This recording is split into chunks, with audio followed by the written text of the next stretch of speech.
What's up, y'all? Kofi Kingston here, and I would love to have a drink with Wrestling on the Rocks, depending on what that drink is, preferably non-alcoholic, you know? How's it going? I'm the Celtic Warrior, Sheamus. Wardlow here. Soda. I would love to have a drink with Wrestling on the Rocks. I would love to have a drink with Wrestling on the Rocks. Maple syrup. I would never have a drink with Wrestling on the Rocks. Welcome to the dive bar of the IWC for a brand new episode 1. Again! It's time for a drink with your drinking buddies right here on Wrestling on the Rocks, where every show is our first day. No. And every episode is my birthday. Now here's your host, the coercive Miss Amanda Jane. Oh, thanks, Marv. And here I thought maybe today with our new little segment, we'd graduate, but you fucking blew say it. lovey. Say lovey. Welcome, guys, to the dive bar, the IWC. It's Wrestling on the Rocks. It's, well, depending on where you are, it could be Thursday. It's still Wednesday here. So, hey. Oh, that's true. Glad you joined us. So, you know who's with me this evening besides Marv. Happy birthday, Marv, by the way. And, yeah, it's the, our ref, our favorite ref, Ref Marsh. Hey, Marsh, how's it going? Heyo. Heyo, not in a ref shirt. What shirt are you sporting? Got a little Stackhouse, little Waffle House Stackhouse action. Nice. You know, when King I of was Six. in Arizona, I've never been to Waffle House. And I was like, okay, there was a Waffle House, right? But I was going to go to Cracker Barrel, and Cracker Barrel was like next door. So I got torn. I was like, why do we have Happy Halloween? Well, I was just, when I logged in there, as soon as we went live, it was like, hey, here's a whole bunch of Halloween stuff. And I was like, why now? Why now? It would have been perfect a couple weeks ago. Yeah, like where's the turkeys and the, I don't know, Starbucks barista cups? I don't know. Who knows? Don't even have overlays? Like this would have been so good a couple weeks ago. Yeah, where's this been?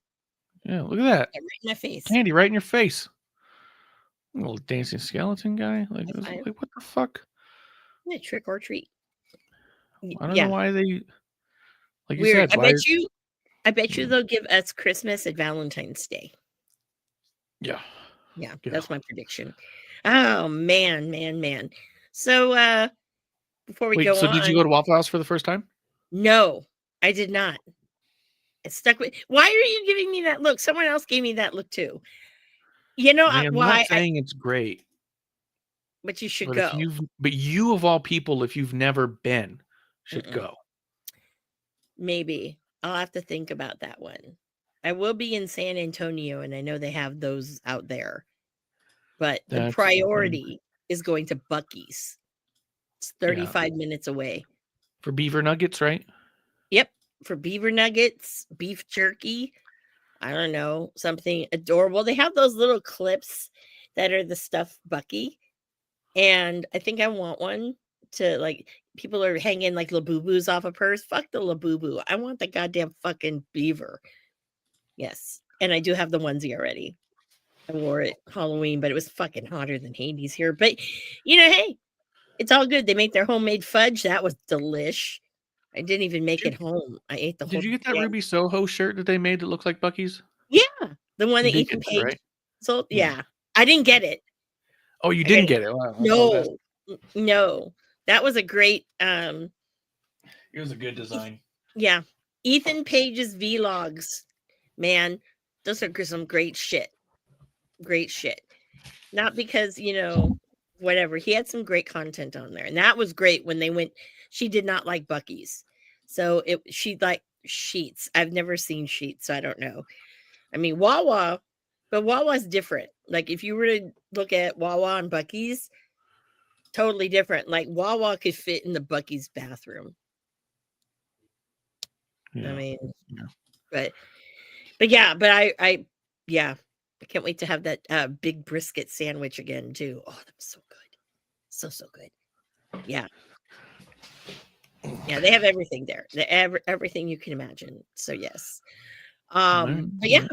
Well, no Waffle House this time. I think part of it too was I'm still a little bitter because WWE let at WrestleMania the fucking what's your Waffle House order, dude, fucking have media, and I'm like, what? We just wanted to ask people what their drink is, so say you win, you win your match. What's your drink? What are you drinking tonight? So yeah, speaking of what are you drinking tonight, that's our favorite game. What's in your glass? So Marsha, what is in your glass? I'm having a good old JR style mule. Nice. Whiskey ginger mule. Nice. And I'm going to tell you guys, guess what I have? And I bet you're going to be wrong. Is it a slushy? Hell fucking yeah. This is the original. Okay. Sonic no longer, at least in California, no longer has the styrofoam cups, which I'm like, you tree huggers, whatever. So what kind of cups do they have now? It's plastic and it melts so quickly. So when I go, I bring like Stanleys and Owalas and I'll like buy a bunch. So I went on Monday. And so I said, you know what? All I do is I pour them in. A Route 44 fits in the big Stanley or the Owala. Yeah. Large will fit. Yeah, I know the sizing. So if you ever want to know people, I can tell you. But I come home when I pour it in at the Sonic, tighten it up, go home. When I go home, I open it up and I put a bunch of ice cubes in it. So it keeps it still slushy, and I put it in the fridge. And voila, here we go. And it's cherry. So, sponsored, not sponsored. Feels good. And I may have put a mini bottle of Tito's or two in here too. There you go. There you go. It's the way to do it. It's the way to do it. Uh-huh. Well, then let's knock out the birthdays, and then we'll get a little topics done. I know you had a couple things you wanted to talk about, so we'll knock those out, and then we gotta start our reviews. Our new segment. Our new segment, which to me is going to be probably the whole shift to this whole thing. It's going to change our dynamics for quite some time, I think. Yeah, I think so. But there's a couple of things that are coming up that might, But I think it'll be a nice thing. And if y'all like it, maybe it'll be a new thing, because wrestling's actually watchable depending on what you're watching. Anyways, birthdays. I know a lot of people don't like this guy, but hey, Disco Inferno, happy birthday. I mean, I don't like Jim Cornette, so tomato, tomato. Let's see, Bear Bronson. I think I accidentally went over some of these ones last week because I don't ever know what date it is. So again, happy birthday to Francisco Akira, Bear Bronson, Tana with the good hair. His last match is going to be against Kazuchika Okada. Let's hope they do it. No, they are doing it. I'm saying, like, I hope they get it done in the ring, because Okada's been Okada been a little bit better. But that's my point. Is he's been a little hit and miss this last year. So I know. Well, he steps up for this one. Is all I'm saying. It's Tony Khan booking. So Tony Khan doesn't book the wrestling match itself. I'm saying in match, he's not been great every match. He's had some good matches, but I'm just saying I hope that they both fucking get together on this one and they get this fucking done right. Because hopefully they do. Cool. I think they will, because that's Tanahashi's last, and it's at Wrestle Kingdom. So yeah, I think so. I personally would have thought John Cena would have been great, but you know what? It's here nor there. Happy birthday to Lord Tensai, Matt Bloom. That's cool. NXT. Yeah. Happy birthday. One big cornerstone of British wrestling, Big Daddy, rest in peace, Shirley Crabtree, would be celebrating a birthday this week, along with Kalisto, La Parka, Chima from the Strong Hearts. Always forget about that. Katsuyori Shibata, happy birthday. And then Meiko Satomura also celebrates her birthday on the 17th, along with Mercedes Martinez. Shout out to Shaheem Ali, one half of LSG with Leon St. Giovanni over at ROH. I know that Shaheem actually is not wrestling anymore, but you know what, dude? They were a very underrated tag team. And I think on the solo, the singles route, actually, LSG, Leon is very fucking underrated and underutilized. I'm just saying. So also, who do we have here? Tomaki Hanma from New Japan celebrating a birthday. Yuya Yamura, I love Yuya. Happy birthday, dude. If you guys haven't seen Yuya, you might want to check it out. Darius Martin, happy birthday. Miss Elizabeth, up and wherever you are, happy birthday. Also, let's see here. Wait a minute here. I don't want to jump too far. So that is it for birthdays. If you have a birthday coming up, or you know someone who has a birthday that's coming up, please let us know. Love to shout them out. So happy birthday again, Marv. You rock. All right. So now let's get into some news. A couple of weeks ago, it was reported that Falsey reported about Mike Rotunda being in hospice. Yeah, I mean, in defense of those who reported it, it was a misunderstanding from Barry Windham and Bill Apter podcast that they had done. And if you're going to trust anyone, Bill Apter and Barry Windham are two that you would trust. So. Exactly. So we shouldn't burn anyone who got that information wrong and put it out there. But luckily and thankfully, more clarity has come to the story. And so go ahead. Yes. So the new clarity now is that Mike had suffered a massive heart attack back in September. So right now he's at a rehabilitation center, just so he can get himself a little bit better, because he's had some other issues as well with his health. So again, our thoughts are out there to the Rotunda family, and hopefully giving Mike a speedy recovery. So Yeah.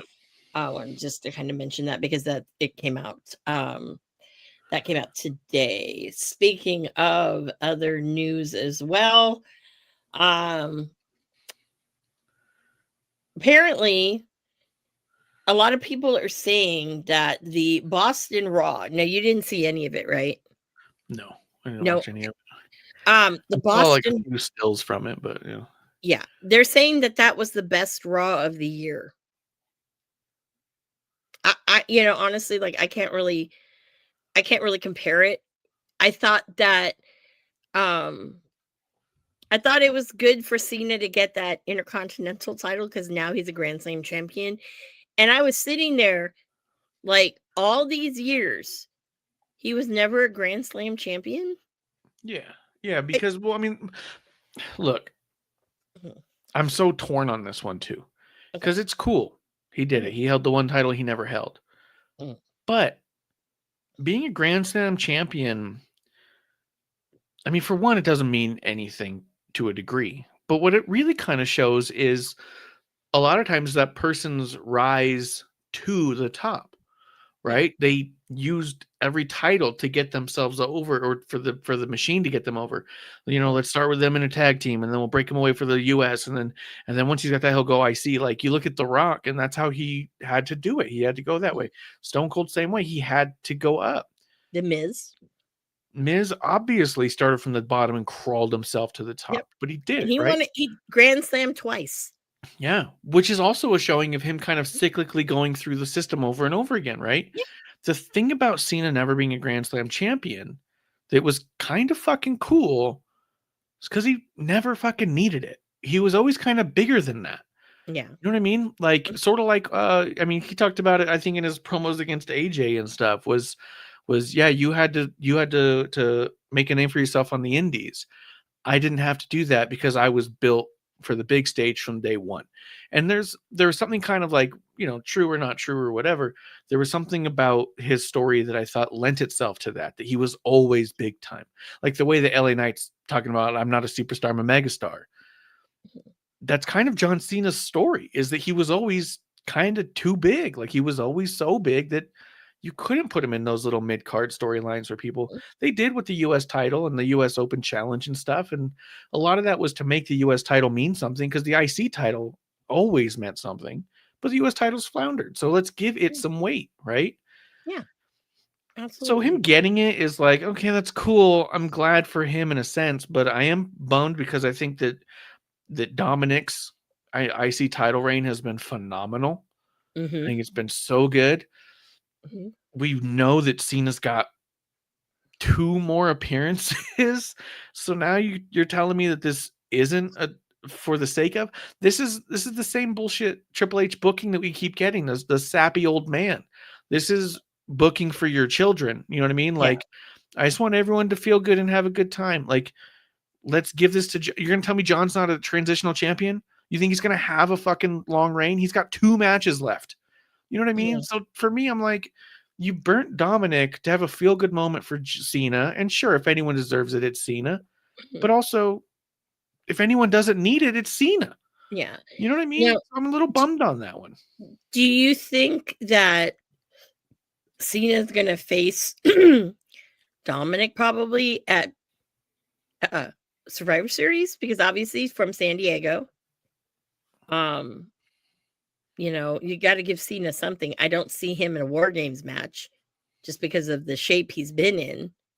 I thought he was going to be in the War Games match for sure, but I don't know. I don't know. Well, we'll talk about that in a second, but yeah, I don't know. It's really interesting. And it was great because Rey Mysterio had a cameo in that last night. And he was like, glad you taught him a lesson. It's something a lesson.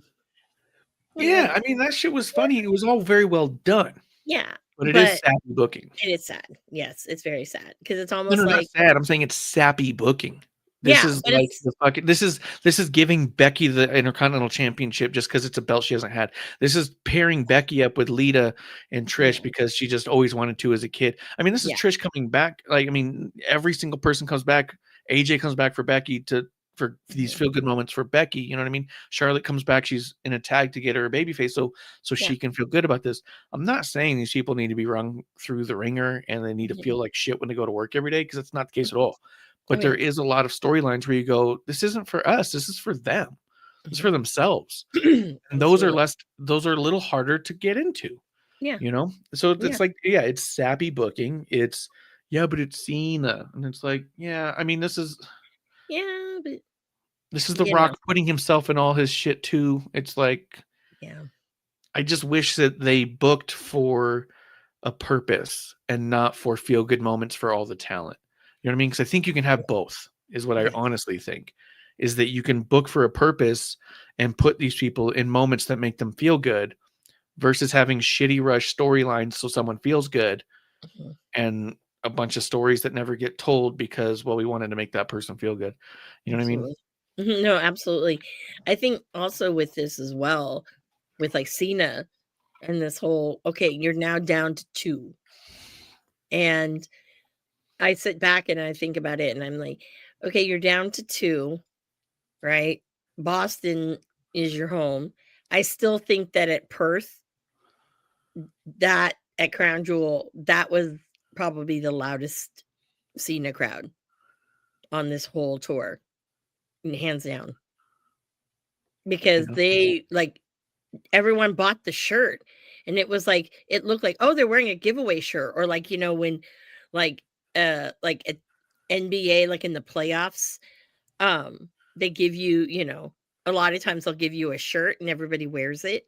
The Warriors did that quite a bit, but that's what I thought that was. It was some kind of like giveaway everyone had on their chair, but no, that was the shirt and everybody bought it. And the majority of the crowd, I'll say like 95% of the crowd was wearing that shirt.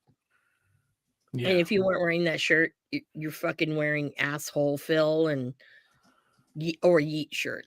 But yeah. So with the men's War Games so far, we've got Division with Logan Paul is joining them with this. So you got the Brawnies, you have Logan Paul, and then right now the good guys are, I don't even want to call them good because fucking Phil ruins that. You have Jey Uso, you have Phil, and you have Cody. So do you throw John Cena in there and then Brock gets thrown into the Vision? I mean, I don't see why you would bring Brock back for any of this. Yeah, I know, but it's just because of the Heyman connection. I know, but he's just more of a one-on-one guy.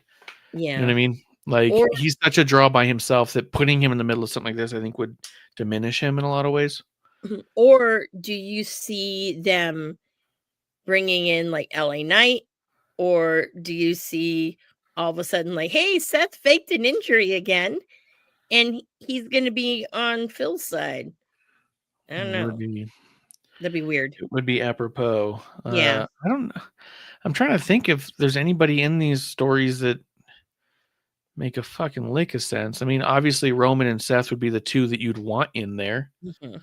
Right? But they both need 2 more. Yeah. They do. So it's like kind of like, what the heck?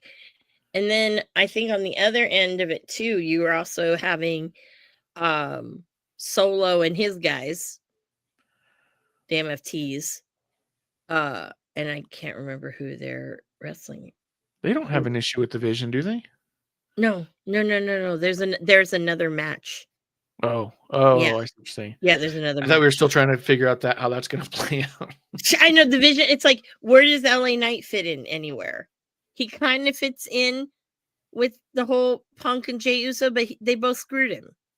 Exactly. So I wonder if he would fight alongside of Division, because maybe he's fed up and you get a little bit of a heel LA Knight. Yeah. I just think that would be a little dicey. A lot of people are saying with LA Knight that, I don't know if you saw the one, I think it was a Raw, where when he did his entrance, someone had a sign about, pushing LA Knight. Yeah. And he's like, he says the damn true or something. And a lot of people think that because after that is when he started Disappearing. disappearing down the mountain. I mean, Yeah. I wouldn't think a sign would have anything to do with that, but I don't know. I could. I mean, no. I mean, bottom line is no. That shouldn't be a good reason for any of that, right? And it seems a Yeah. little ultra sensitive for that to actually be a reason, but it could be a mechanism to tell a story if they are trying to turn LA Knight heel a little bit. Yeah. I mean, we look at Seth Rollins and he's a heel, and the fans still sing along for everything. Yeah. You know what I mean? Dominic's still a heel, and I they're love it. chanting Dirty Dom. So Yeah. I think that if you're gonna have, I mean, it would be, you want heels that are heels, but you could have a heel LA Knight with a little bit of edge that gives him some character growth, a little bit of something for people to kind of like dig their teeth into. Yeah. And they're still gonna say LA Knight. Yeah, you know what I mean? Yeah. And he Yes. could bring back the whole dummies thing. Mm-hmm. You know what I mean? Like he's got a lot of fucking old stuff he could bring back Yeah. that would work just fine. Oh So yeah. that, Yeah. I could see him holding up the sign and then being like, "Hey, we wish you didn't do that, but it's given us an idea." You know what I mean? Yeah, but you also look at Cross and everybody in there, we want Cross, and how that turned out. Yeah. You Well, know? in defense of that though, they offered Cross a contract. It was just bullshit. Yeah. You know what I But mean? they So still they actually didn't capitalize on it more no. than, when they could Yeah. have. Yeah, they should have. And that's stupid. But hey, it is what it is. So the women's is very interesting. You've got Kabuki Warriors took the belts off of Charlotte and Alexa. I How saw do you kind that. of feel about that? I still think Kairi Sane is one of the worst women's wrestlers we have in the business right now. With that in mind, Asuka's Worse, still one of the best. worse than Um, like Mercedes Moné. yeah, by far. Really? Yeah, There's some bad women's wrestlers out there. there So are. And yeah, when you see someone on such a big stage, it highlights how bad they are when they're that bad. Like she's first year NXT bad. She's awful. I can't find redeeming qualities to her act other than she's partnered with Asuka, and yeah, Asuka's phenomenal. yeah, But Kairi Sane looks weak. She wrestles like she's weak.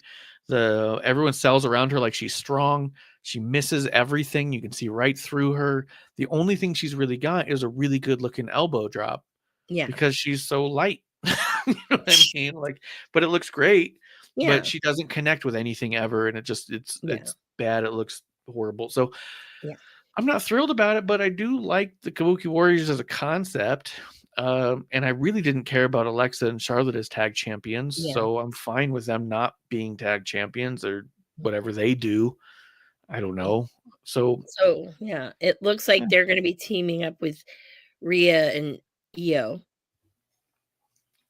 and the Kabuki Warriors are going to be joined by, and actually, I'm not going to lie about this, but they called up Lash Legend, yeah, I and saw that. she actually with Naya, those two look good together. Didn't they? All right. Yeah, and I'm actually pleasantly surprised. And so they're a legitimate like tag team right there. I mean, they look good together. It works. They complement each other, which is kind of cool because we all know about like with Naya and all that. But definitely, They need something to click. So if they're going to click together, that's good. yeah. Yeah. So I think that's awesome. So that's a great NXT call up. So they're going to be with the Kabuki Warriors in that War Games, the women's War Game match in particular. Speaking of interesting things, You don't think? Hold on. Where's Rhea Ripley? I saw she just came back. yeah, Is she she's part wearing of the tag too? yeah, she's wearing the protective thing again. Was she part of the tag team thing going on? I didn't see what she ran in on. She ran in because when Kabuki Warriors were Oh, was that? It was they Io. won. Yeah, Io ran in, and then they So do were you think they're messing. gonna put fucking Io and Rhea as tag champions? I feel like that'd be a step down for both of them. I don't think so. No, You don't no. think it's a step down, or you don't think they'll hold the titles? I don't think they'll hold the titles. No, Oh. no. I think what's probably going to end up happening somehow, even if they do, they're going to be transitional. But I wouldn't put that on them, to be fair, right now, because that's why they took the U.S. Championship off of Julia, because they're going to put her in the the big women's titles. Yeah. So that'll be very interesting to see. Well, good then. Yeah, that would be her and like Jade. That might be a good thing. But then again, she's there to make Jade kind of look good, but whatever. But I don't know. So that's kind of that big mystery meet. So it's like, where does Bailey and Lyra fit in? And there's all sorts of like question marks with it. But guess who fucking turned on Stephanie Vaquer? And I knew that was going to happen. I did see the clip with Nikki, and I was like, that's interesting. Yeah. I think it'll be nice for Nikki, and I think Nikki, and so what I've seen of them, they seem to have chemistry. They do. So maybe we end up with a really good final Nikki match against Stephanie Vaquer. That could be fucking cool. Mm-hmm. Or if they're doing another women's one, they might have, I'm thinking in that aspect, obviously the Judgment Day and then Nikki, because they have that kind of thing. And yeah. I just don't know who they'd put with Stephanie unless they bring Lyra in there. But Lyra and Bailey don't have anything to do with the Judgment Day. So that's kind of weird in its own way. But I don't book these things. I really don't. So I don't know.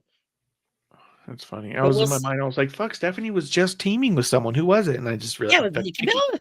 It was Nikki. So I'm like, your girl. I'm like, yeah. And it was great because she even ripped off her shirt, her little red shirt, and she had the black one underneath. I'm like, okay, we can confirm you didn't have to do that to tell us you were a heel. Okay, you didn't have to. For those who didn't know, I guess that's the thing for the casual viewer. I have no idea. Or perverts. No. Either one. But also they had the first two matches in the John Cena, like who's going to wrestle John Cena at the last thing. So one of the matches we got was Sheamus versus Rusev. And I don't know. Rusev won. I don't know how I feel about that. Mm-hmm. Just because I know that with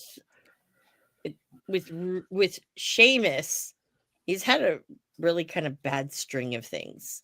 So I don't know. But also with Rusev, it's like, okay, are you gonna push him? Are you gonna pull triggers? What are you gonna do? So that was kind of interesting to me in that sense. But I think that's one of them. And I don't know. It just is little bizarre in that aspect. And then the other match they did was, hold on.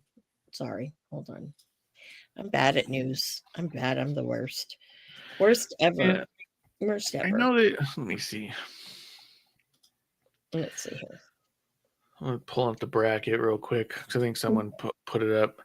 I'll be honest with you though. I mean, let me see. Okay, first round. Rusev defeated Damian Priest. Sheamus defeated Shinsuke Nakamura. Oh, that's what it was. Sheamus. Shinsuke. But that was a good match, though. I will say. I mean, at the end of the day, like, I wish I gave more of. What? Did Rusev get a bye? What? I don't understand. This bracket isn't very clear because it says Rusev defeated Priest, Sheamus defeated Shinsuke. Yeah.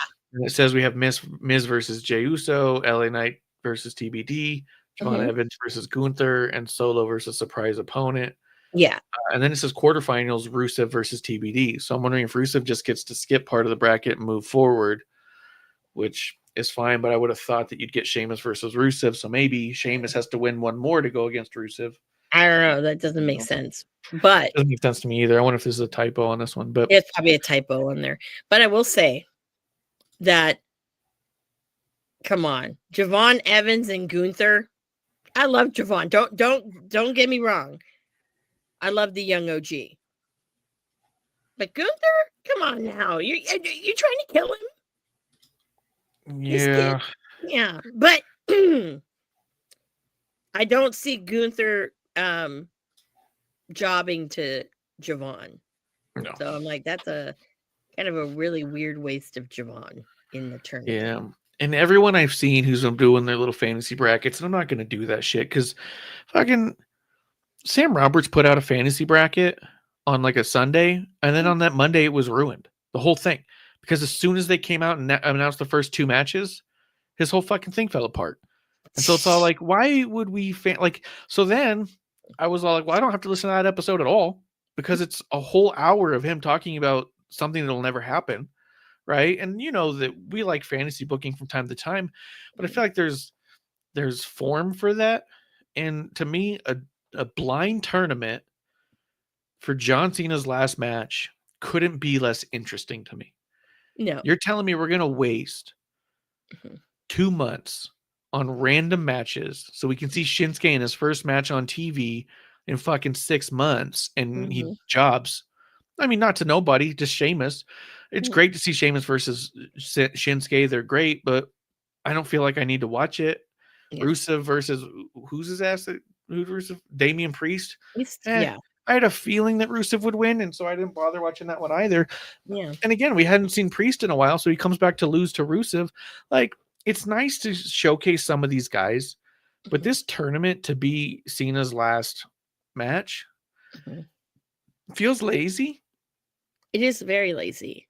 It feels like his last match is unimportant because it means that we have 2 months where we're not going to build any kind of actual story. Yeah. Except for a story that's already been there. Yeah. So then it feels like he has to go in there against either somebody who's like a total left field, like a fucking, like a Ricky Saints or an Obafemi, somebody from a fucking NXT that people like. Or it's going to be like a Rusev or a Sheamus where you go, oh yeah, I guess they have history. You know what I mean? Like, it just feels like a waste either way. Yeah. I'm the one that I am more interested in is to know who the unknowns are. Now, one of the speculations out there with the Nick Aldis one was when he saw the name, kind of smiled about it.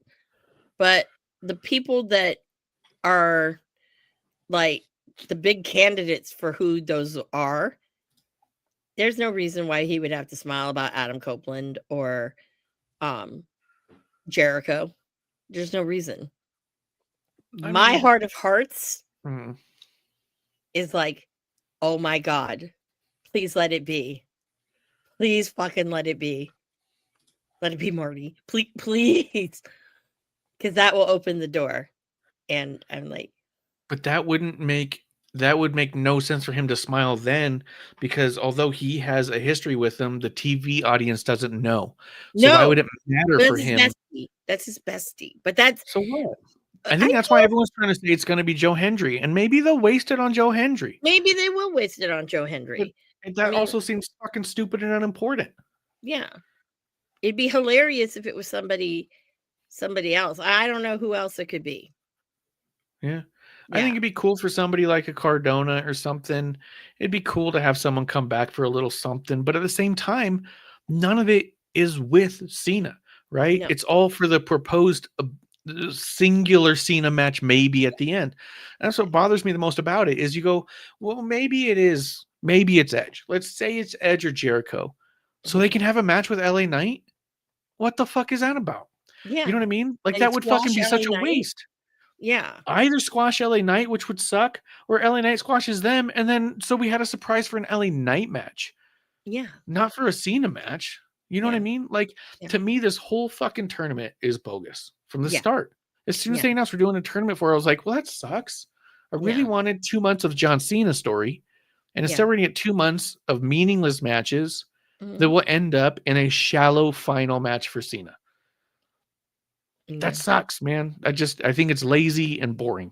Yeah. And I love tournaments. I love King of the Ring stuff. I think if you wanted to do this and actually have it mean something or be something or feel it all, like what Cena said, where someone's got to earn their way and prove a thing, let it be like a 2-night tournament like fucking King of the Ring was. You know, maybe like, hey, you got to do 2 or 3 matches in one night to get into the final 4. And then you got to win the final 4 to go face Cena on that Yeah. same night. You know what I mean? Show a dude fucking fight his way through it instead of just having the same exact schedule. That's what made Yeah. King of the Ring so special is it was a 1-night tournament or 2 nights because they did almost all of it on Raw. And then the semifinals and finals were in the thing. So if you won, you had to win 3 matches in a row. That's what made you King of the Ring is you were fucking that good. Yeah. Make this person look like that good. This is just such a fucking, it's so lazy. It's so lazy. It was very interesting though of him to say with like the Saturday night's main event, you know, he wants to have them like push the future. So I think there might be NXT people that are going to be on the Saturday night's main event.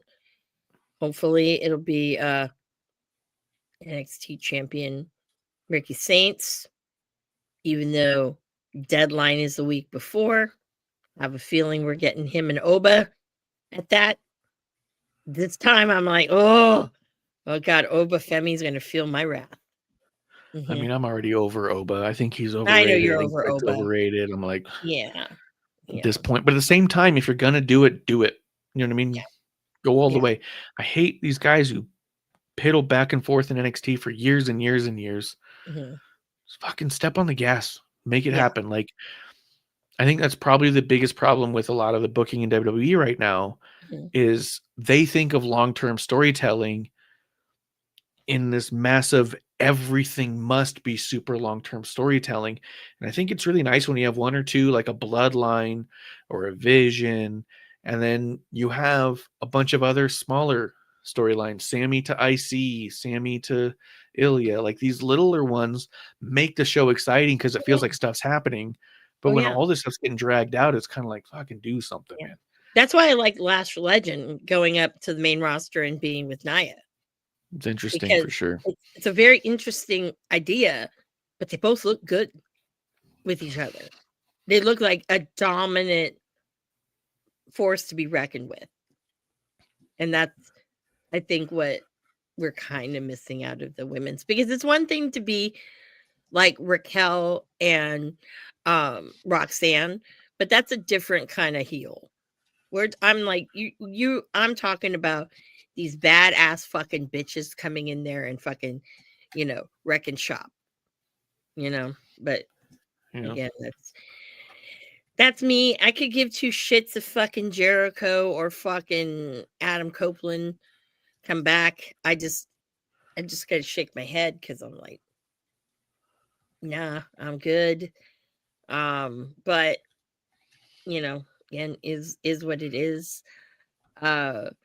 Trick is interesting. I thought maybe they throw him in there so they get him away from NXT finally, but I don't know. I don't. But again, it's just not interesting because it's a tournament match. I mean, yeah, it's so you can face Solo. You know what I mean? Like that's my fucking problem with it. So what?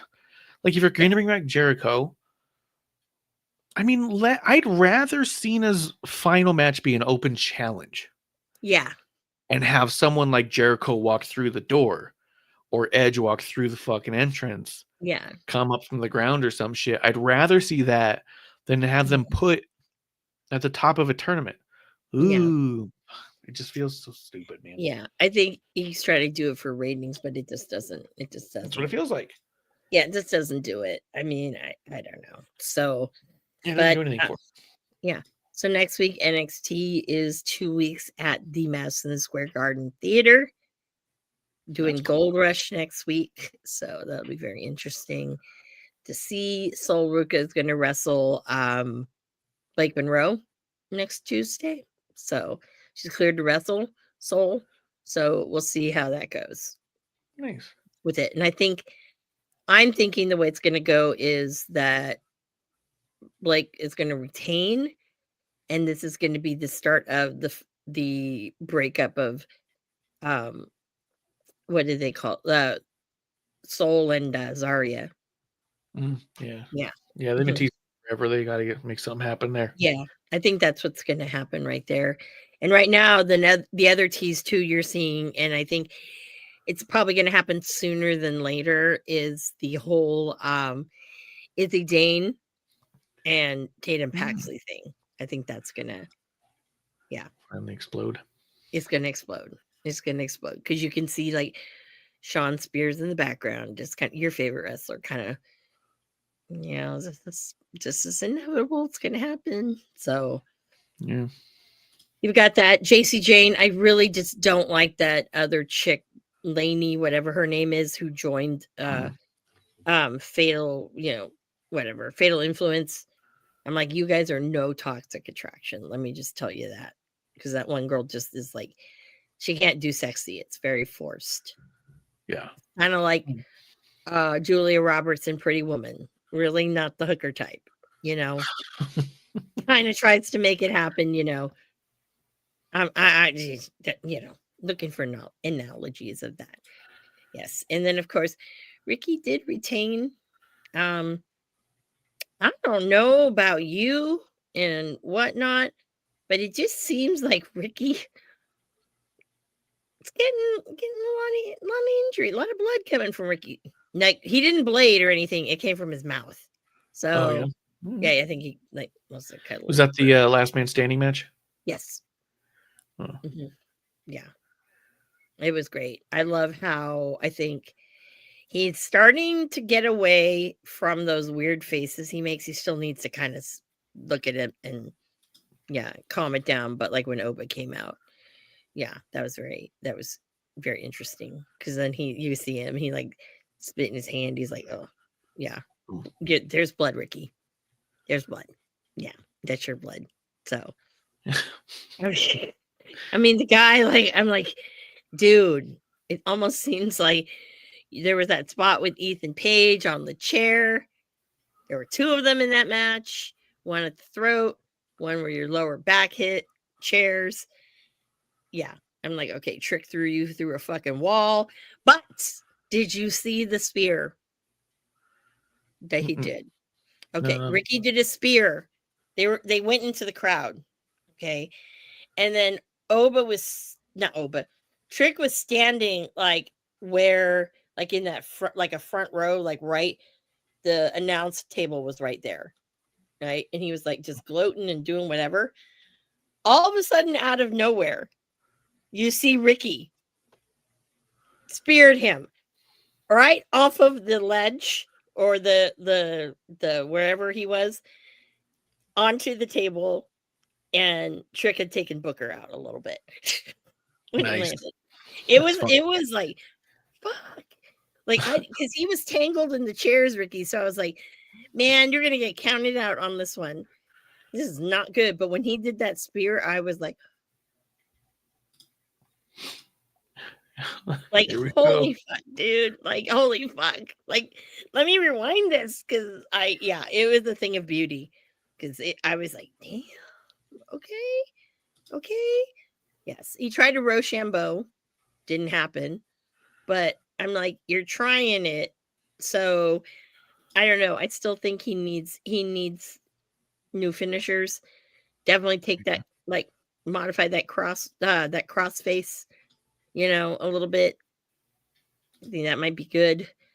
And then either you do Rochambeau or you don't, but you need something else besides the spear. So, but if you fucking spear people into tables and knock them off of a fucking, platform where people are seating, yeah, that's exciting. But other than that, no, it's a spear. Yeah. But that was a pretty badass move. So shout out to Ricky for that one. I think that was where he must have cut his lip or something, or bit the inside of his mouth, because that's when he started really bleeding from the mouth. But yeah, so I got all that. Only other things of interest is I guess Full Gears this weekend. Hangman and Samoa Joe. Okay. I feel like these matches are kind of getting stale. But again, you also have to look at the fact that AEW roster is injury ridden. Buddy Matthews might be coming back soon. But I'm kind of like, well, shit. You have Brody doing his, thing with Brodito. Yeah. I mean, it's amazing, and I don't know. It's almost like, where do you fit? But who knows with that. And the other news of AEW is apparently somebody wants to come back from injury right away. Yeah, our friend. Not my friend. Hell fucking no, not my friend. But yes, Will Ospreay wants to come back. A little controversial with that because I feel like with the style of wrestling he does, because he's not modified it. Yeah. He only modified it because he got fat and couldn't do half the fucking moves he used to do. But I digress. But he wants to come back from injury. I think that's a mistake because basically you're gonna make it either A, worse, or B, you're gonna get paralyzed and not be able to walk. And I think the other issue that comes up, I mean, not that it's as important as those things, because I think hurt again and paralyzed are probably worst case scenarios, right? The other thing that happens if you come back early from an injury that's that serious is it starts to numb the audience to the direness of a lot of these injuries or these moves or this style. Like if everyone starts thinking, oh, it's not that bad. Oh, a neck fusion, you can be back in 3 months. That's not bad.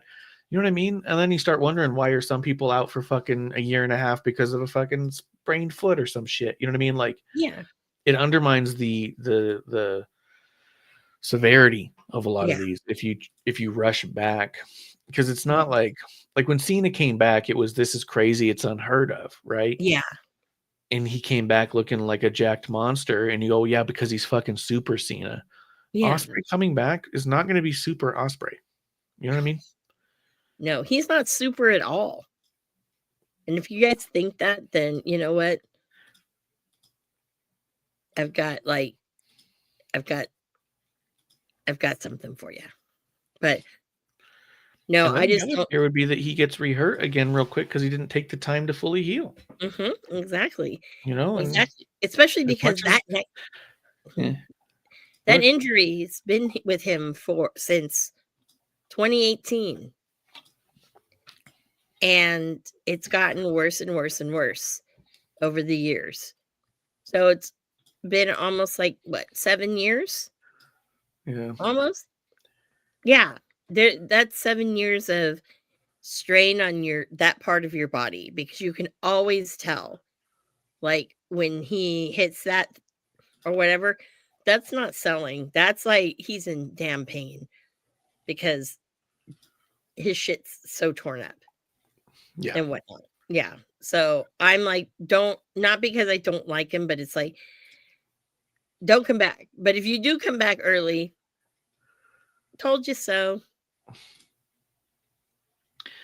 I mean, it also sets a bad precedent too. Like if you are coming back early from every injury, then other people trying to take their time to heal. Now, what do they look like to the fan base and to the office or whatnot? You know what I mean? I don't know. I mean, they know themselves better than I do, obviously. But I mean, even Triple H talked about it in that they had that doc all about Daniel Bryan's injury. Yeah. And Daniel Bryan talked about how pissed he was that to be pulled out of a match by Triple H, who wrestled with two torn quads. Oh yeah. And he goes, but I'm telling him I'm fine. He didn't let me go. And Triple H they cut to Triple H and he goes, yeah, someone should have stopped me. You know what I mean? Like he's sit there just flat out being like, yeah, I did do that. And maybe I shouldn't have. Yeah. Like, it's not to say that that's the precedent that should be set, right? So I don't know. I don't think he should come back early. I think he should come back when time is right and when it's going to be best for him and his health and for everybody involved, like, because imagine he comes back early and then gets re-injured in a match and the other guy who's in that match with him blames himself. You know what I mean? Like, that kind of shit happens too. Yeah. So yeah, I don't know. Like I said, it's not Super Cena. Super Cena doing it made sense at the time. Seth Rollins has come back from a few injuries a little early, but you're talking about fucking neck injury, dude. Like those, take that one. We're talking about torn pecs. You know, this was this is a neck one, man. Like this, these are not good ones to just rush. Yeah. But Yeah, we'll definitely. see. Definitely not. Let's see here. Let me see. Looking at news here of anything that is before we go on. Let's see here.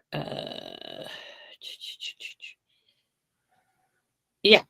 I think that's kind of what we are looking at, and I think yeah.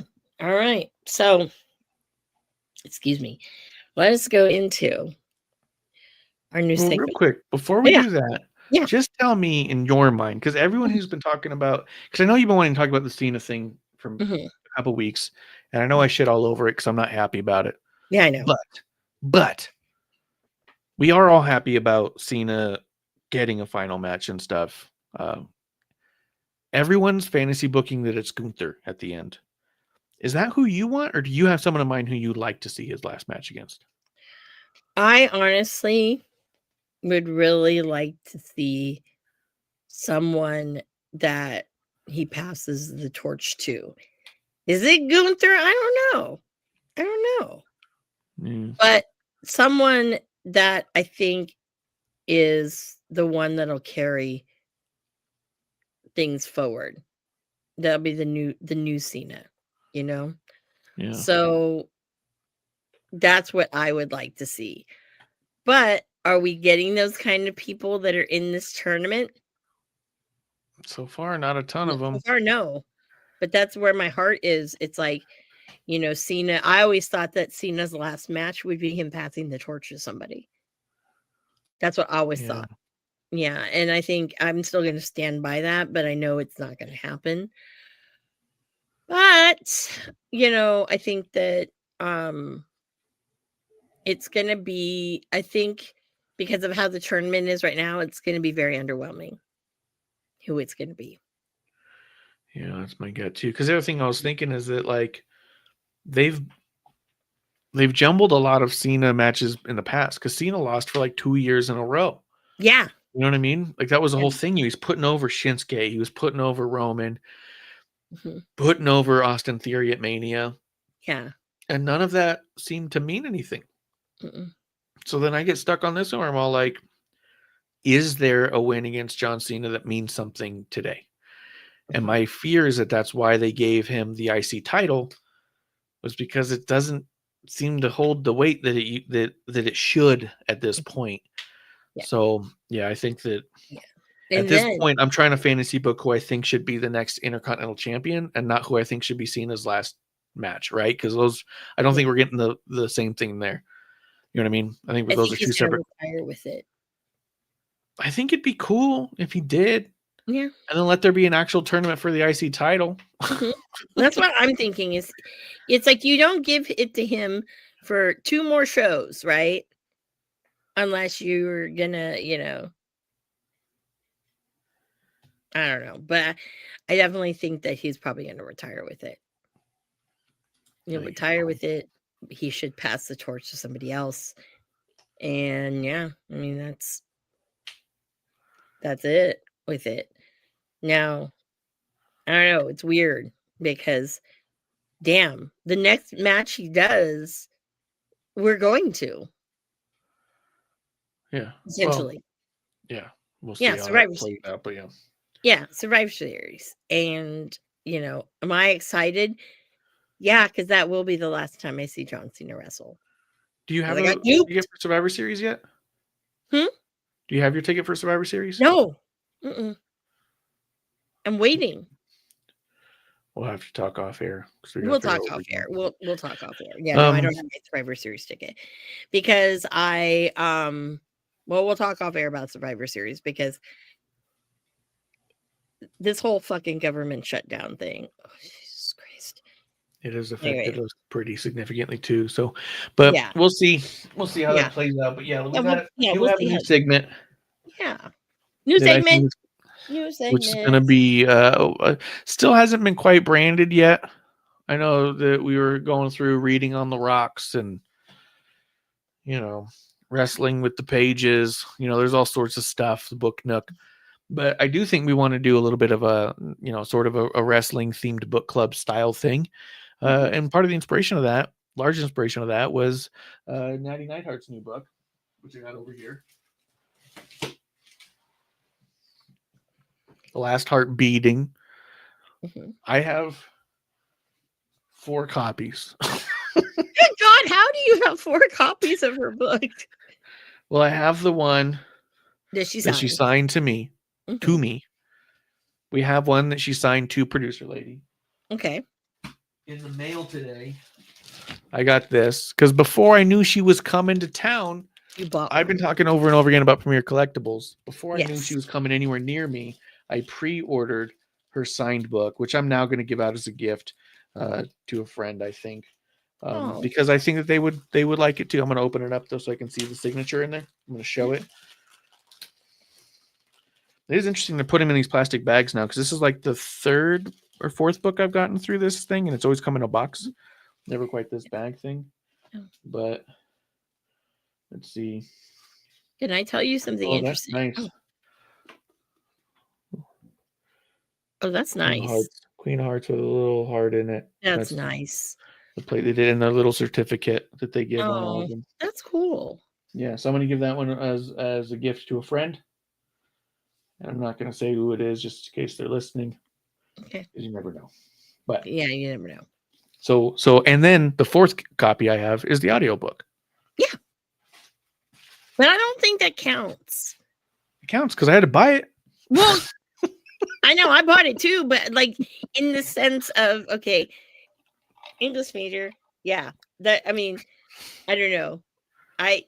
When I was in school, when I was in college, I had to read books. Would audiobooks have helped me? Fuck yeah, because I could do 2 at once. But no. Well, they count. I know that there's a lot of people got the pet peeve for saying, "Oh, I read a book," but then they find out you listen to the audiobook and stuff. But I'll be honest, man, I got through all of Richard Dawkins' books on audiobook while I was riding my bike around town when I used to not have a car and I used to have a bike, and I would bike to work and bike to friends and bike to the pizza shop, all that shit. I was biking all the time. So I was on my bike for hours a day. So I put audiobooks in my thing, and it made me actually better in school because the more I listened to audiobooks, the better I was doing with lectures because I was retaining shit differently and better. So I actually think the audiobooks are a really good thing if you can actually key into them. So Nice. Very nice. but did you get the audiobook as well? Yes, I did. Okay. I bought it. And that's your only copy? That's my only copy. Should I For give now. you a copy then? For now. For now, that's my only copy. For now. Right. Yeah. Well, yeah. Right now, I'm not. Right now, I need to clear out shit in my apartment right now. So, yeah. So that's why it's like I'll start doing those kinds of things, getting a physical one too, once I get all my stuff done. Yeah. All right. Well, or at least maybe if she does a signing anywhere near you, then that's if she has worth a going signing, to. I'll go. Yeah. Yeah. But I haven't seen it listed. So yeah.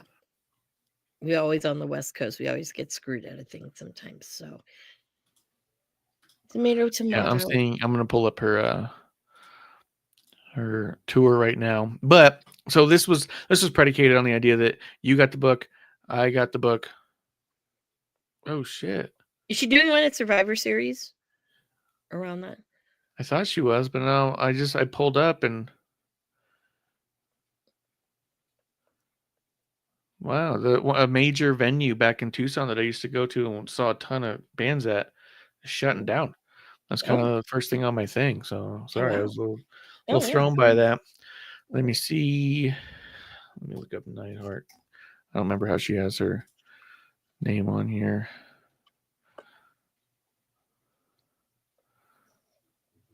Oh my god.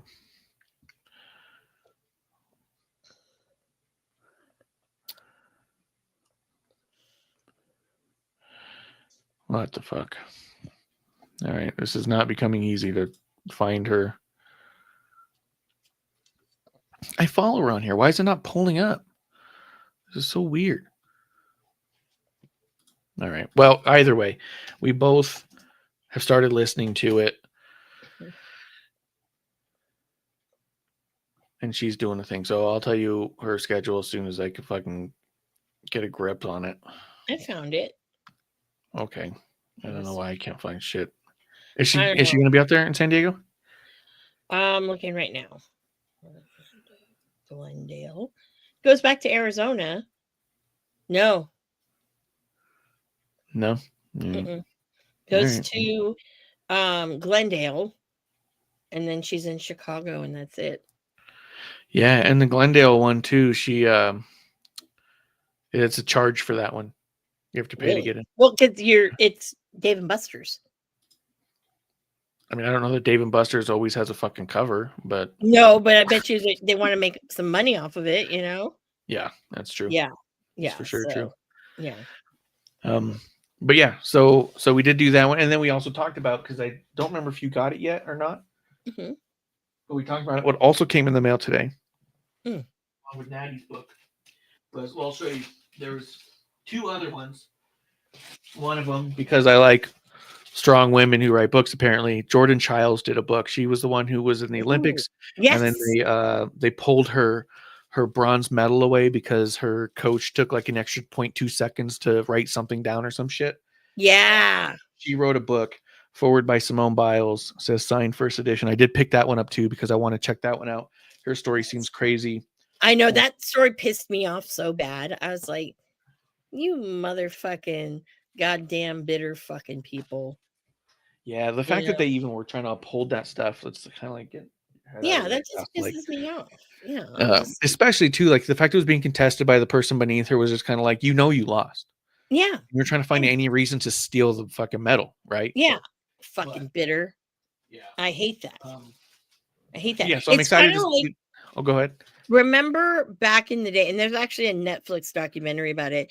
There were these Canadian figure skaters. And it was the big controversy if they should have won, but there was some like blackmail and coercion going on with one of the judges. It had to do with Russia because Russia had won, but rightfully it should have been the couple from Canada. Yeah. See, I hate that bullshit. Like the Olympics, it's like, do you guys not remember what the Olympics is all about? God, I sound like the fucking Charlie Brown Christmas. Like, yeah, like, it was like, it's about, like goodwill to see. I sound like Charlie Brown. Goodwill, toward men, the thrill of victory, the agony of defeat, that kind of stuff. Yeah. That's what that was. Not this fucking, Tanya Harding bullshit and all this other stuff. Yeah, no. Yeah, no, it was all, I mean, and the whole thing of that one was so crazy. And that was the year also where Simone Biles stepped away for her mental health. I don't know if you've seen the Simone Biles documentary, but there's like a phenomenal on Netflix. I love her. I absolutely love her. Oh yeah. We drove all the way out to Austin, Texas to see them perform. They did their Gold Over America tour. Oh yeah. And we were able to finally see that because a couple years prior, I was working backstage for the first one. And so I watched them set it up and figure it out and walk through it. And I remember watching it and seeing all the women who were involved in that. And I remember getting super choked up just watching it from the sidelines with an empty audience as they were just putting it together. And I was like, wow, this is like emotional. This is powerful. Like, I can't wait to see this whole thing. And then I wasn't able to actually go see the whole thing. I saw like the very last thing when I tore it down because I was working as a stagehand. And so then a couple years later, they redid it. And then she was there, but they did it there. And so we got to see that because I was like, how many times are you going to see Olympic performers? You know what I mean? Yeah, exactly. So. You're not really going to see that at all. That's why I like going to the ice skating ones when they would do those too. Yeah, those were cool. Those were always really cool, I thought. And then the other one that I got was the Carrying Cross. Life is Fighting. Yes. By Kevin Robert Kassar. Mhm. WWE Superstar Carrying Cross, forward by WWE Superstar Drew McIntyre. So I got that one too because I wanted a signed My issue there. Drew. You're Drew. My Drew. But yeah, maybe that'll be the next one we do, and I think we should go through a bunch because like I had mentioned it to you. I'm pretty sure, but I've got Becky Lynch's, Medusa's. I've got 2 McFoley books, the Bret Hart Yeah. book, Earl Hebner, Mhm. fucking Arn Anderson. I've got one by Cornette. I've got the book No, we're on not reading that one. It's a comic book version he did of something. Mm. Andre the Giant book that came out, DDP's. I got the Sisterhood of the Squared Circle, which I think you'd really love. It's up the history of women's wrestling. Yeah, So I it's, wanna we have read that. so many. I'm sitting right here on top of JR, HBK. Like we've got so many of them that we can track down for cheap now. That we Yeah. should just go through and talk about them. You know? I think we should. Absolutely. Yeah. Yeah. So I think that's yeah. So that's our new segment, people. Yeah, it's gonna be good. So And I it know doesn't that- matter if Go you audiobook it or you read, it's just like, it's not about, what you're drinking, who you're drinking with. So yeah, same thing. Doesn't matter if it's audiobook, regular book. I don't know if it's Braille or you have like a picture book of it. I think, But yeah. I mean, honestly, I don't think it matters because the stories are the same. I would say with Natty's, Mhm. you said you finished part 1, so we're Mhm. gonna talk about part 1. She broke it into 4 parts. Yep. And in part 1, what's really cool because I've listened to a lot of audiobooks, a lot of biographies, and some people do a really good job of reading their own stories. Some people kind of don't because they're a little cautious with it. Yeah. Some of them are a little more free. This sounds like you're talking to Natty, but like backstage, like in private. Yeah. This sounds like a one-on-one with Natty. Yeah. And the reason I bring that up is because maybe one of the ones we'll do after Cross is maybe we'll do Becky's book because I started it and I never finished it, so I probably ought to finish it. But her audiobook kind of came across to me almost similar but different. Like it sounded like you're sitting in a public space with Becky. Like she still kind of came off very guarded and very much like she was very much aware that everyone's listening. The Natty one, what I love about it is it feels like she doesn't care who's listening. You know what I mean? Like it feels one-on-one. And there's moments in there where she's talking about her dad and you can hear her get choked up. Yeah. There's one moment where she finishes a line and you hear an audible sniffle. Yeah. Like and you're just kind of like, fuck. Yeah. Like, I think the audiobook on this one is really good because it's Natty, and that's fucking cool. And I'll say, this is my first audiobook ever. Okay. Because, English major, They didn't allow you. No. They didn't have that back in the day. But that was the one thing that got me was how genuine she was. And you can hear the emotion coming from her, not just hearing the sniffle, but you can see that. And it, and it was great because it was like, those are the kind of things that most people, actually everybody pretty much, you're never going to see that is the person, not the wrestler. You're never really going to see that. Yeah. And it's kind of cool because, it's more like, damn. And it's also interesting subject matter because there's all these, it's just when you hear certain names and things like that. Yeah. One of the things that was a constant in there, and I was like, that's why they love cats so much, because they were around all of those, those cats, those stray cats and things like that. And I'd heard that somewhere else before too, that house smelled like cat litter real bad. The mansion, Duart's mansion, Mm-hmm. And she mentioned that too in there. Yeah. So I was like, aha, that's where that came from. And even with like Teddy, for example, too. True. He likes the Persian kitties, and he always so always has one with him. Yeah, I forgot about that, but that's a great call. Yeah. Yeah, that's interesting too. Now I think about it, so far she hasn't mentioned Teddy, and on the cover, remember, I was like, it's all the Did she mention Teddy? Did I miss it? Because Teddy was really good friends with the one guy who used to come around. It was TJ's friend. Michael? And who? Yeah, Michael. oh, Teddy was the other one. I didn't even equate that. You're right. That was Yeah, she Teddy's said, best friend. Yeah. and Michael passed, right? Mhm. So then TJ became good friends with Teddy. He leaned on Teddy. Yeah. Teddy Yeah. was like his rock. And Yeah. then when you hear this, and if you Man, I know don't the even- tales of Teddy Hart, Yeah. you're like, wait a minute, is this the same person? You know, yeah, it is. It is. Fuck. It Yeah. is. Yeah. No, you're right. Mhm. Yeah.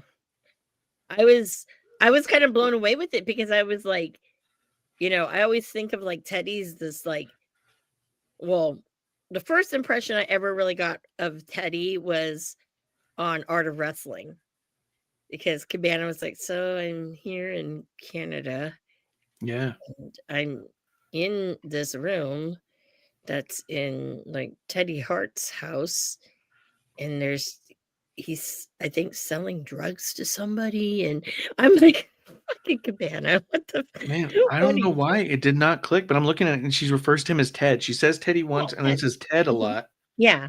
And you're absolutely right. That's clearly Teddy Teddy Hart. Hart. And Mhm. I completely had forgot. So Matt and Ted's mom. Yeah, Mhm. Ted. Matt's older brother, Yep. Ted. Fuck. Mhm. You're right. He was all up in there with TJ. He was That's up in there, crazy. and yeah, and the friend, basically Ted's mom and dad, basically like raised him, Yeah. and yeah, it was like their son.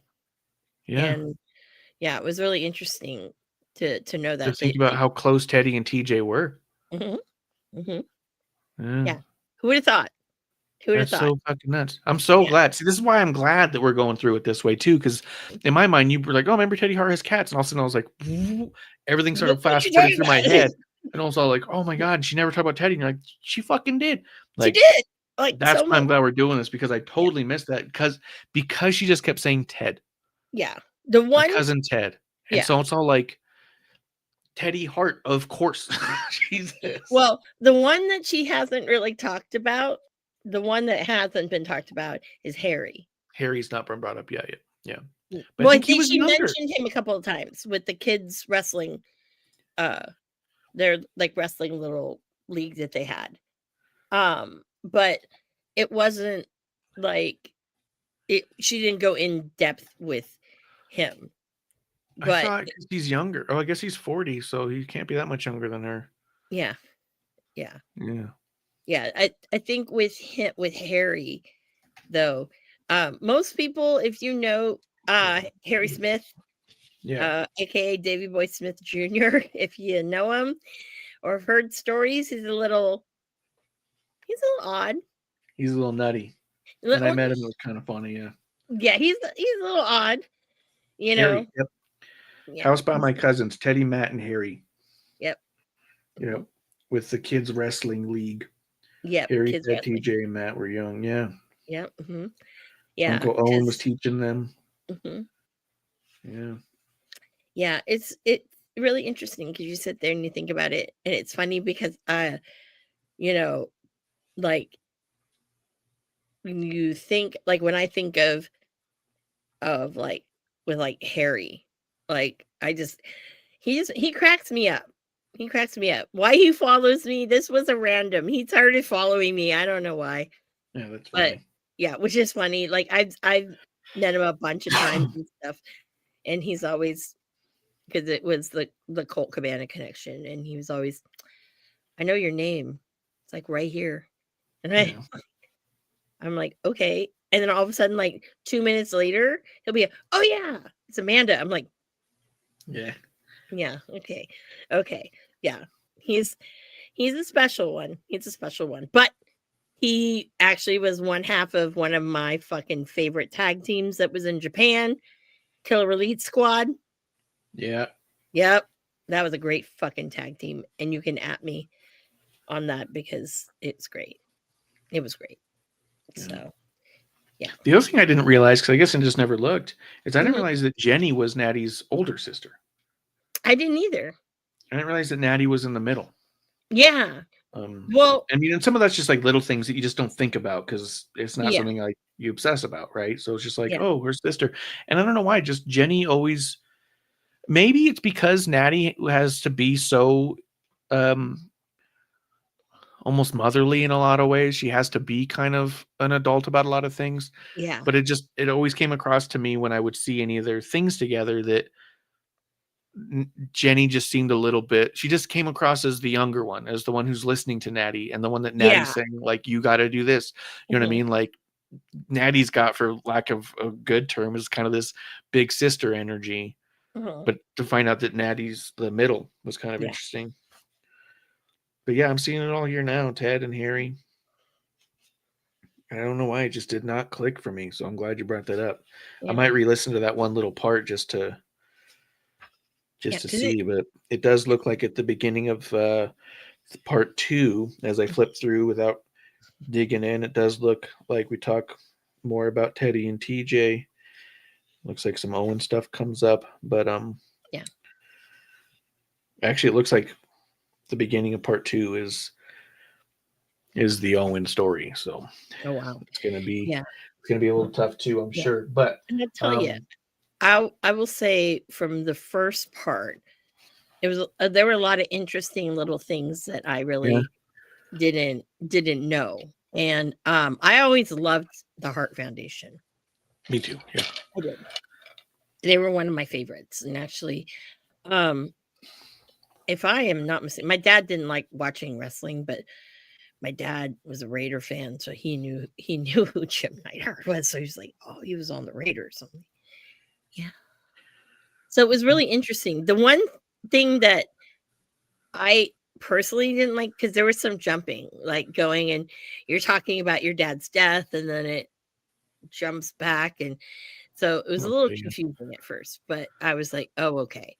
But it was really interesting to know that, yeah, besides all the drugs and everything, that he, I didn't realize that, yeah, he was Mr., spend it now, make more later kind of thing. Yeah. And never realized that. Never realized how, how bad they were How as far broke they as got, yeah. and how broke they got. Yeah, I never realized that. Yeah, they do So- mention like her mom went to a food bank for food. Mhm. Like going to the grocery store became a goal. You know what I Yeah. mean? It became a moment of like pride when they were back into grocery stores. Like Yeah.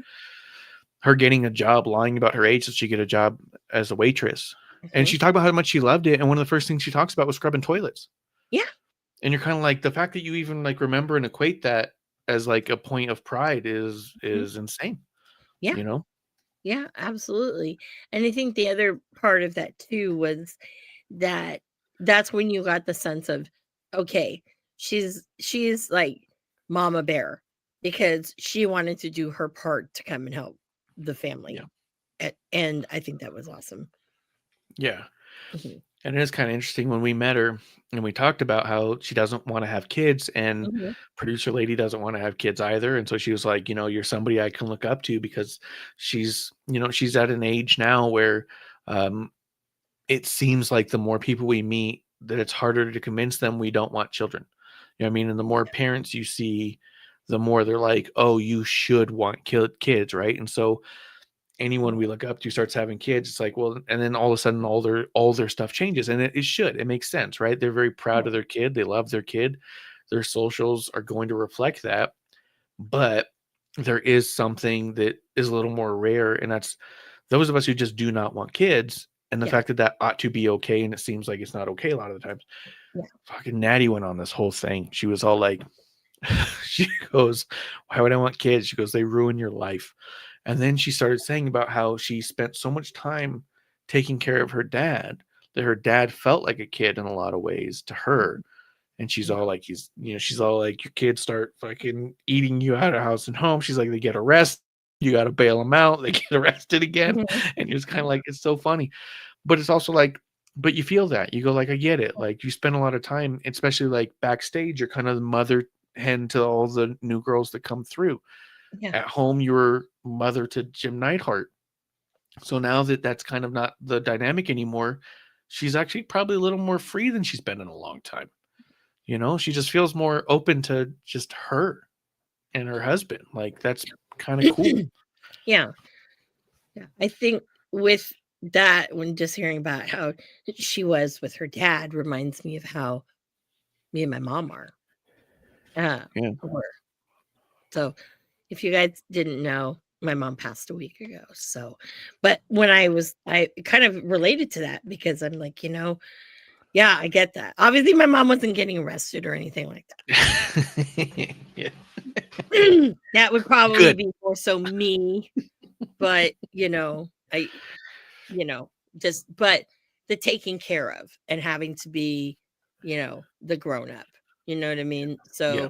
like, I decided a long time ago that I didn't want children. And for me, the reason was, well, honestly, sometimes it's like, well, if you can't take care of yourself, how can you take care of another person?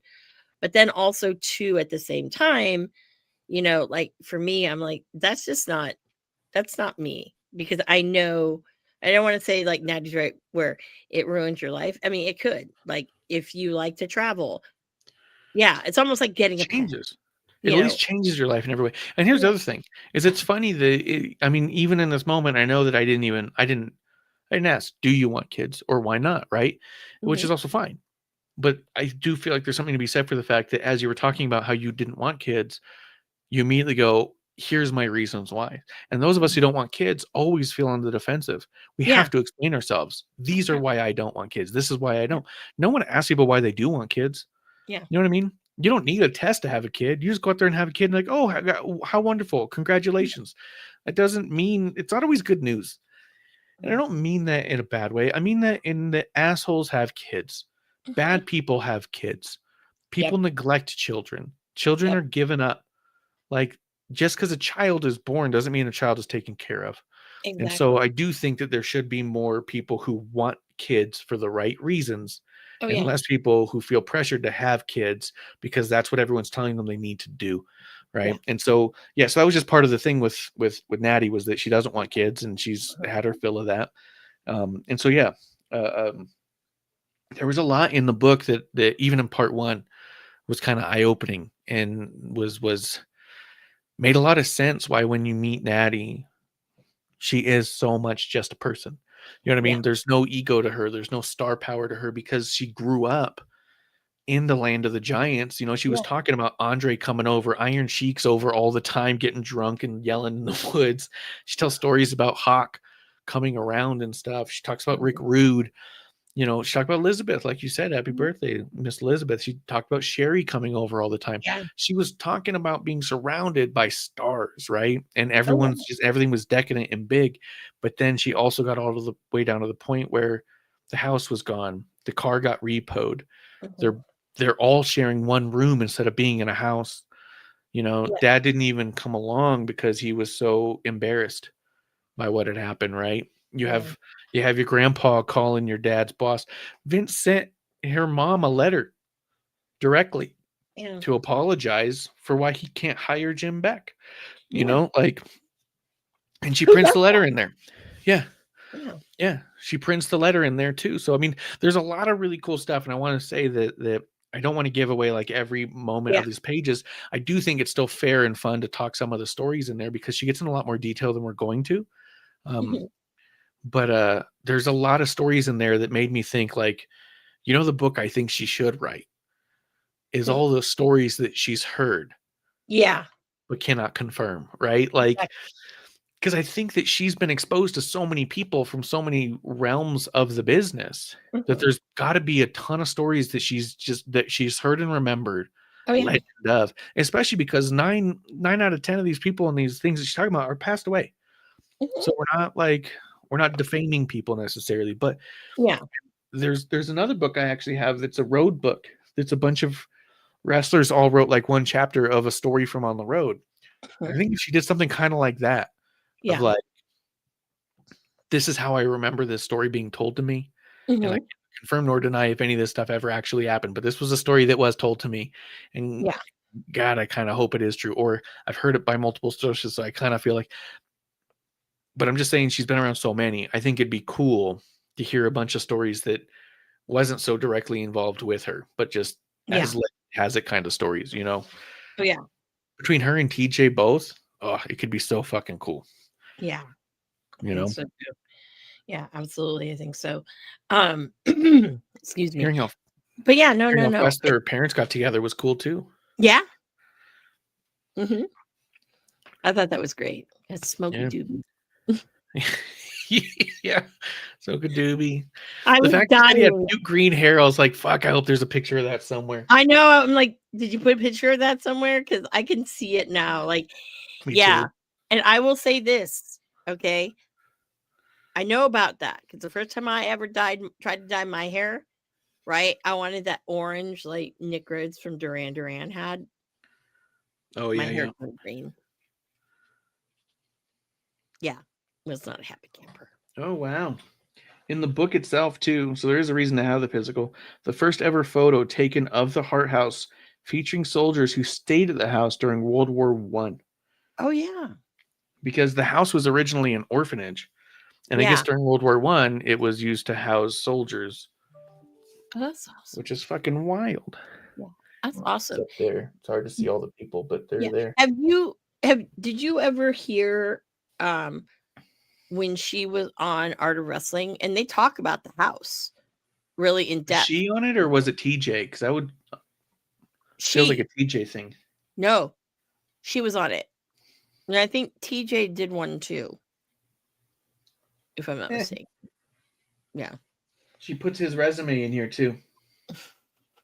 And in his resume, this is shortly after he became a wrestler. Shortly after started wrestling. Resume, Jim Neidhart, age, height, weight, athletic history, high school, college, football, wrestling, and he's got his little stats there. But then under that is a whole section. It says strength.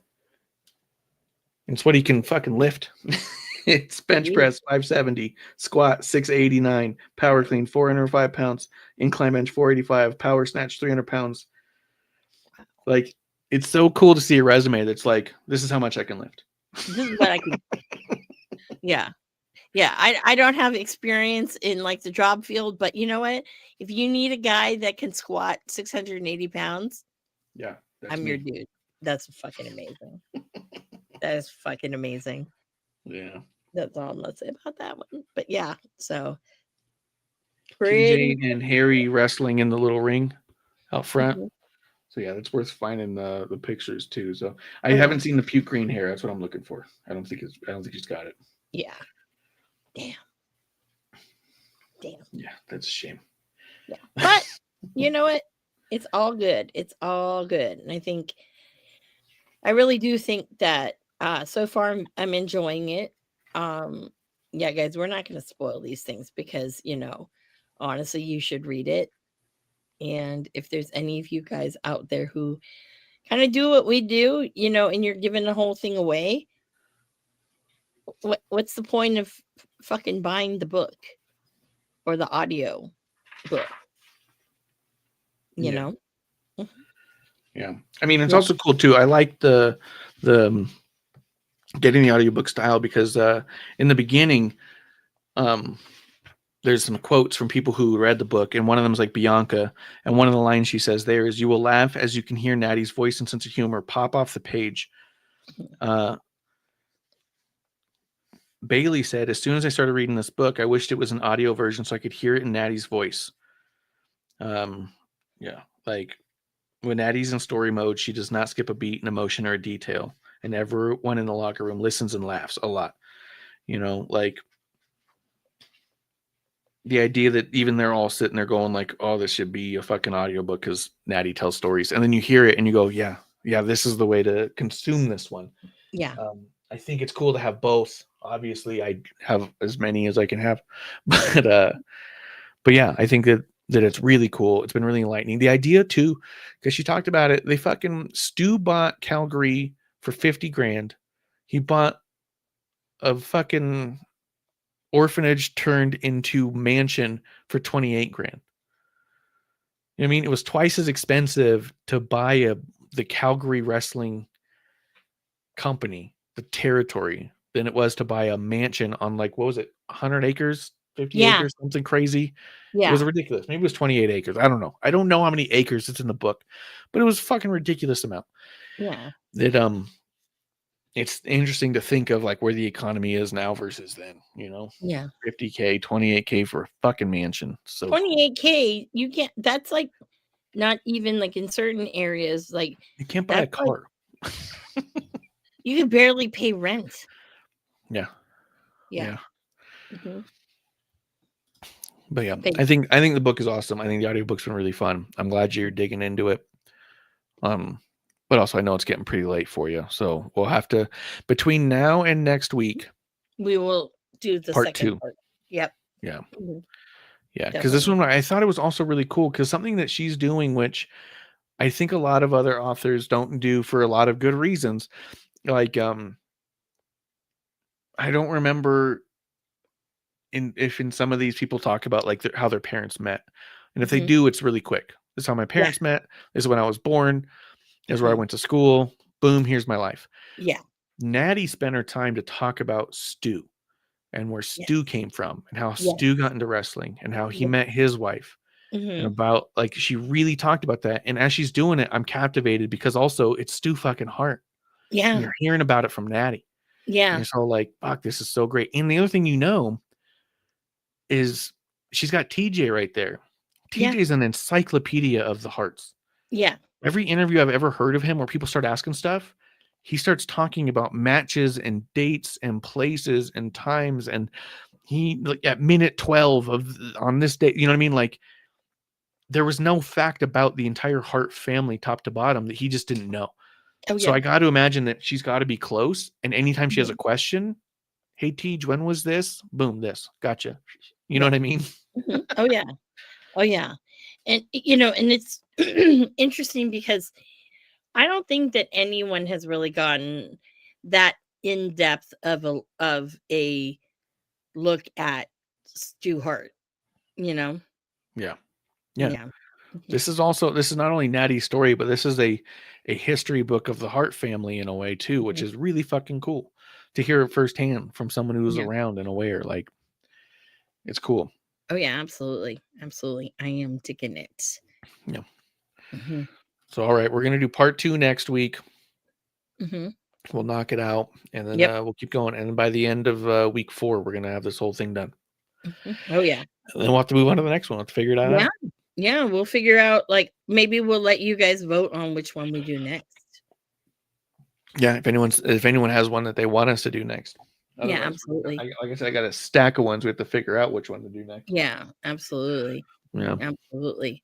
Yes. And I'm waiting for um there's a couple people I'm waiting. I'm waiting for the first AEW tell all to come out. I'm waiting for it. And I Oh always yeah. wonder who's going to be the one. Hmm. Mhm. Yep, because there's a lot of money to be made with that. You know what I think would be cool if someone did it under a pseudonym Yeah. and just But put it out. if there were things that happened to them personally, that's where it would be kind of hard and you can figure out who. Every pseudonym you can figure out. Yeah. So it's not like it would be a forever thing, but it would be a while before people fucking figured it out. And I think just to put it out to get it out there, so there's fucking everyone's going on. And then part of what would make the book sell more is people trying to figure out who it is. You know what I mean? Oh, I saw Mhm. this backstage. I saw this backstage, and they're like, okay, so they had to be there from this time at least to this time. If they started here, then it has to be one of these people. Like Mhm. you'd sell more if you did it under a fake name than if you didn't. I'm just Yeah, I saying. think so too. I think so. But also I think it would sell more because people want to know about really know about Tony. Oh And yeah, actually Janella recently on Twitter was saying, like that's the thing. It's like, he was like everyone's like best friend. And then, you know, that got old. yeah. That got old with people. Yeah, because at a certain point you're doing lip service. Like they don't even realize it. Those types of people who tries to be everyone's friend but has to make a final decision, Mhm. you hurt every single one of those friendships. Because in everyone's mind it's, are you just telling me what I want to hear? Mhm. Even though in your mind you're like, "Oh, I believe this in this moment." Oh, But then yeah. later behind closed doors it's like, "Well, I guess I can't do that thing. I got to do this thing." Mhm. The fucking damages. So Yeah. Yeah. suddenly And your word doesn't mean anything anymore. yeah, it's very interesting. Like, but it's, I don't know. It's really interesting and very, um, it kind of molds what you probably the normal person would think what wrestling was about. Now, listening to this, it's a little different. There's a little more to it. Yeah. Yeah, than what you're getting. So Yeah. that's kind of cool. I love that kind of shit. Yeah. But yeah, It is no, amazing. so kudos to you, Natty. This is a really good one, and I'm excited to hear the next part. So This one has been a tough one for me to pause on. Like we were really going yeah, through it, and I had to pause for something. I was like, "Fuck!" Like yeah. this is one where I can't wait. I've been annoyed because I thought we were going to do this last week, and so I've been sitting on part 2 for a full week now. And I'm like, "We're going to fuck it up." Hey, hey, You my had life reasons. this last You had a week, lot of good very good reasons. a lot of good reasons, man. A lot of good reasons. Yeah, I wasn't Yeah, mad at you for not getting into it. I was mad at life getting in the way of yeah, me getting to the yeah. next part because this one's Well, so fucking good. let me tell This is you, one where it's not hard to get through. tonight when I was trying to finish, man, life gets in the way. I kept having to stop it, and I was getting pissed because I'm like, these are great right now. Like, what are you bothering me? Like, Yeah. yeah, go away. Go away. Yeah. So I get a little emotional about that. So, Yeah, no, it makes but sense. yeah.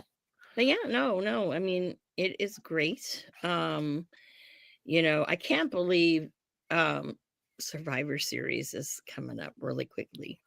Real soon, yeah. So we gotta Real soon. figure out what we're doing with that. So Yeah, we need to figure that out. And then after that, like literally the next week is deadline. yeah, Literally the next week. yeah. Which I got my air for. And please God, can we end this goddamn fucking government shutdown? It ended today. Did you not see the news yet? No, All right. it didn't. Well, breaking news for you. Yeah, they signed off on a bill today, and Trump signed it just a couple hours ago, and Oh, government should be open either tomorrow or Friday. yeah. But I think tomorrow is when it opens. I think with the damage that's been done to the air industry right It's been a now, long time. they're saying, I remember I've been seeing some like reports. I didn't know it ended because you know what? I'm working. I don't stop.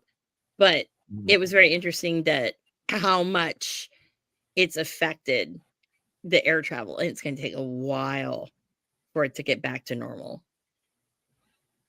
Yeah. Yeah. They are freezing the pulling back of all the flights at 6% instead of climbing all the way up to 10 or 15. They're Mhm. saying that they're going to stay at a 6% reduction of all flights until they can get enough employees probably trained, because a lot of air traffic controllers quit during the thing as well. Not only did they stop coming in because they're calling out sick, a bunch of them actually just quit, so they're never coming back. So it's Yeah. gonna be a lot. So we'll see. Yeah. But also for most of it, like for example, like out here, the majority of the flights that are being canceled are ones like from San Francisco to Seattle or Mm. Portland or LA, like LA to Vegas, those kinds of things. Those are has been canceled. So Yeah. it's like, yeah, those ones. Not sure about with things on the East Coast or other parts of the country, but I know with the West Coast, that's how those ones have been. Yeah, anything that goes from Seattle and it's trying to come down here, nope, canceled.